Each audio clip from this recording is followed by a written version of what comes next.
Well, hello, everybody, and welcome to this session that we're going to talk. It's introductory session into our Masters of Transformational Leadership offered by Dallas Christian College. My name is Dr. Larry Thompson, and I am excited for a couple of reasons. Number one, to be able to talk to many of you that will be joining our courses and joining this degree program, which is very exciting, not just for Dallas Christian College, but for you as well. So excited for an opportunity to work with you and for us to learn together. But I'm also excited by working with my esteemed colleague, Dr. Lindsay Neal.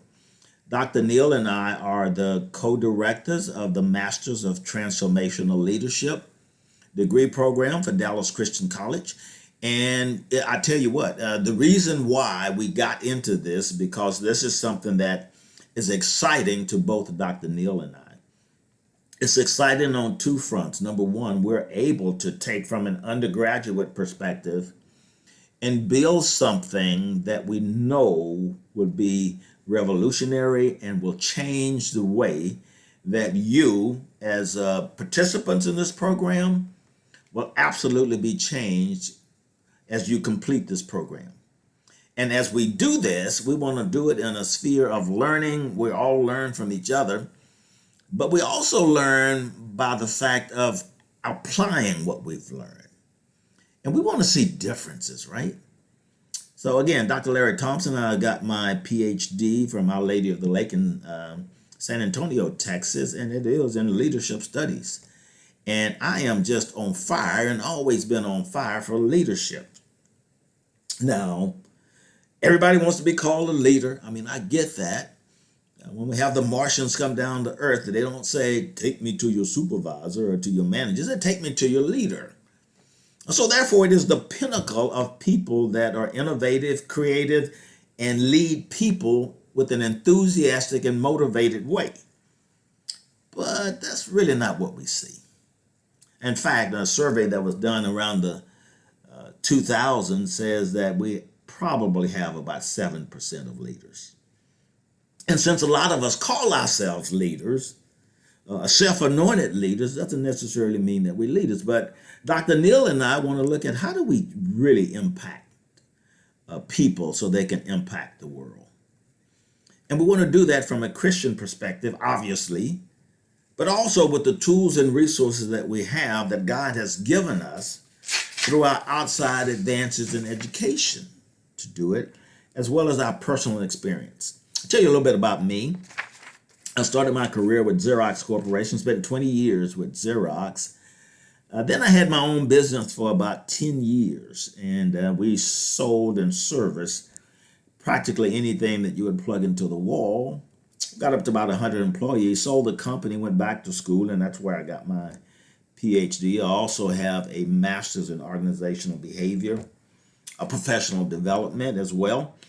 But what we're looking at now is, once I've got that, then I started working for a company called Bank Tech. 2 years for them, I was National Vice President of Sales and Service for Bank Tech, and I spent 10 years with T-Mobile in their learning and development environment. National for them. So come to you, and I also do consulting. So I come to you with number one, a humble heart, but number two, an ability to learn. And number three is how do we begin to teach and shape the outcomes of students in such a way that they have a profound difference on people in the workplace. This is the Masters of Transformational Leadership, and it is comprised of 12 courses. And the good thing is that you can complete this in 2 years. There are 12 courses to take, and they're in sort of a carousel cycle. So wherever you jump in, there's some foundational ones you have to take. For an example, the Emerging Kingship of God and the Church of God, God's Agents in Transformation. Now, those are fundamental courses, and I said earlier, there's nothing that we want to do apart from God. Everything is in sync with God. So once you get those foundational cores, we want to jump into something, and we want to jump into something as it relates to leadership that is transformational. Now, to be a leader is one thing that hardly anybody does. To be a transformational leader, we just up the game a lot, because transformational leadership says that not only am I have the ability to transform others in my sphere of influence. That means that my sphere of influence in a work environment or a church environment are those that report to me, those peers of mine and my superiors, and in fact, anybody that I run into. I'm having such a profound effect on them that they can't help but change. And as they're changing, I'm changing for the better. Transformational leadership is powerful. We need more of it. We're going to get into that. So that's one of the courses. And then we get into holistic spiritual formations, which is a ministry perspective, or how do I do this in a church? And then we get into self-leadership. And Dr. Neal will talk about that in the psychology of leadership. And then leadership communications. There's a lot of ways that you and I communicate, but do we communicate in such a way that it is transforming at its core? As a leader, it doesn't mean I have to have the right answers, but it does mean I should know how to communicate with people, which I have to have this emotional intelligence component about me. Reading and redeeming culture is another course that we will go through. Culturally competent leadership. I tell you what, if you hadn't gone through that with Dr. Neal, you're in for a treat. She's going to talk to you about that. And then transforming culture. The whole thing that we deal with, whatever environment you're in, whether it's church or business or nonprofit, there's a culture. Even there are subcultures within a culture. And I'm just reminded of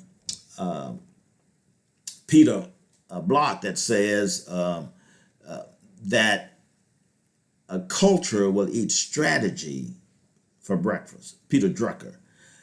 Culture would eat strategy for breakfast. So the best way laid plans that one could have could be consumed by a culture is not accepting to it. So a transformational leader have to be able to influence that culture in a positive way. And then how do we strategically plan? How do we have a process in place that we're not just throwing strategies out there, but strategies with the divine purpose and with the divine measure? And measure either down to the P measure, which is the process measure of it. Because if the result is to be something that we want, we don't wait until it's time to measure the result. We have to measure the process along the way. So strategic planning, we'll get into that. And then organizational innovation and change. I oftentimes go out to companies and do a little consulting with them, and they will tell me, this company changed like the wind. Well, guess what? Everybody's doing it. Every company and institutions, you better change or you're going to be left behind. You should be wanting to be in a position where you're leading the change versus being drugged by the change. In any event, change is going to happen. So those are the outlays of the 12 courses that we're going to be going through. And I just want to say that it's exciting. I want to come along for the ride because I look at learning from you as well, but it will be a learning experience. There's no question in my mind by the end of this training session, this course, this ministry of transformational leadership, by the end of that course, you and I will be changed. And not changed so that we can go out and benefit ourselves, but that we can benefit others and advance the kingdom of God. Hope you're ready to come along for the ride. I am, and I look forward to seeing you in courses down the road. God bless you.